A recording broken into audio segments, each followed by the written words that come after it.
बिस्मिल्लाहिर्रहमानिर्रहीम। क्लास 9 के biology course के साथ आपकी खिदमत में दोबारा हाजिर हूँ। आज हम third step of biological method पढ़ेंगे जिसका नाम है फार्मूलेशन ऑफ हाइपोथेसिस, यानी हाइपोथेसिस का बनाना। ठीक है जी। तो हाइपोथेसिस किस तरह बनता है? असल में ये हाइपोथेसिस जो होता है ये एक जनरल स्टेटमेंट होता है। किसी भी ऑब्जर्वेशन को देखते हुए हम एक जुमला दे देते हैं, एक स्टेटमेंट दे देते हैं जो कि हमारे पास फिर हाइपोथेसिस कहलाता है। ठीक है जी। इसको हम आम अल्फाज में एजुकेशनल गेस भी कह देते हैं। ठीक है जी।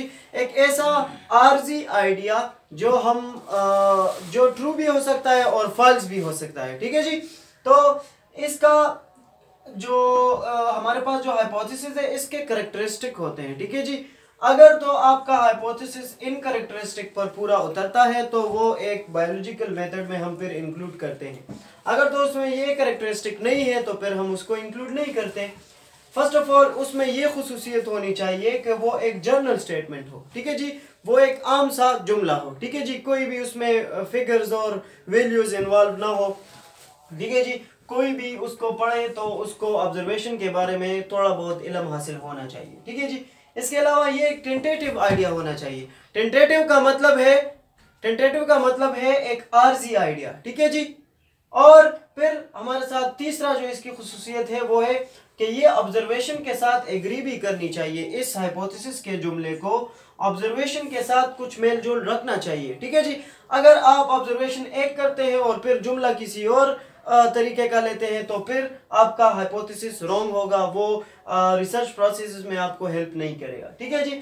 नेक्स्ट, वो जुमला जो है वो सिंपल होना चाहिए। ठीक है। मैंने आपसे पहले भी कहा कि उसमें कोई फिगर्स इंक्लूड ना हो कि इतना 100 ग्राम और 100 ग्राम और इस तरह, ये नहीं होना चाहिए। ठीक है जी। और सबसे बड़ी खूबी एक हाइपोथेसिस की ये होनी चाहिए कि वो टेस्टेबल हो। उसको हम अगले प्रोसेस जो हम कर रहे हैं ना, एक्सपेरिमेंट, तो उसको फिर हम टेस्ट भी कर सकें कि ये ट्रू है कि फॉल्स है, ये इस मसले का हल है भी या नहीं। ठीक है जी। तो हाइपोथेसिस में हम एक आम सा जुमला बनाते हैं ऑब्जर्वेशन के बुनियाद पर। ठीक है जी।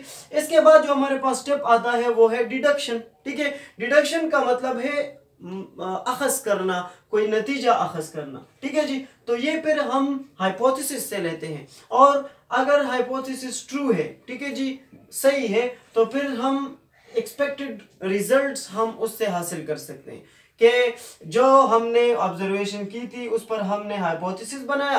अब हाइपोथेसिस से हम डिडक्शन लेते हैं कि ये एक्सपेक्टेड रिजल्ट हो सकता है। फिर एक्सपेरिमेंट के बाद पता चलेगा कि ये ट्रू है कि फॉल्स है। ठीक है। और डिडक्शन में हम दो लफ्ज ज्यादा इस्तेमाल करते हैं, इफ एंड देन। ठीक है जी। मिसाल के तौर पर हम अगर मलेरिया का प्रॉब्लम आगे हम मलेरिया का प्रॉब्लम इस बायोलॉजिकल मेथड पर हल करेंगे। ठीक है जी। तो ये जो मलेरिया का प्रॉब्लम था उसमें एक जुमला था डिडक्शन में कि if mosquito is the cause of malaria then all mosquitoes will have plasmodium in their blood. कि अगर मच्छरों से मलेरिया फैलता है तो फिर हर एक मच्छर के खून में हमारे पास प्लाज्मोडियम होगा। आप मेरे अल्फाज पर गौर करें, इफ और देन मैंने इस्तेमाल किया, अगर और फिर। ठीक है जी। अगर मस्कीटो की, तो इस तरह हम डिडक्शन में इफ और देन का इस्तेमाल करके एक लॉजिकल स्टेटमेंट देते हैं जिसमें लॉजिक हो कि अगर मस्कीटो ने मलेरिया फैलाया है तो मस्कीटो के ब्लड में फिर क्या होगा, प्लाज्मोडियम होगा। ठीक है जी। तो ये हमारे पास डिडक्शन हो गया। जब हम इस तरह का कोई जुमला बनाते हैं तो इसके बाद हम फिर एक्सपेरिमेंट की तरफ जाते हैं, फिर वो मस्कीटो उठाते हैं, उसका ब्लड देखते हैं कि उसमें प्लाज्मोडियम है या नहीं। तो ये जुमला जो हम डिडक्शन में बनाते हैं ये हमारे पास एक्सपेरिमेंट का बेस बन जाता है। तजुर्बा हम इसको प्रूफ करने के लिए करते हैं। ठीक है जी। और जब तजुर्बा प्रूफ हो जाए, क्योंकि डिडक्शन हाइपोथेसिस से निकला है, तो हाइपोथेसिस फिर हमारे पास ट्रू हो जाता है। अगर एक्सपेरिमेंट में हम हाइपोथेसिस को रॉन्ग साबित कर लेते हैं तो हम फर्दर रिसर्च प्रोसेस जो है वो आगे नहीं बढ़ाते, फिर हम दोबारा चले जाते हैं वहां पर ऑब्जर्वेशन में और फिर दूसरा हाइपोथेसिस बनाते हैं। ठीक है जी। तो इस डिडक्शन के बाद हम फिर एक्सपेरिमेंट करेंगे।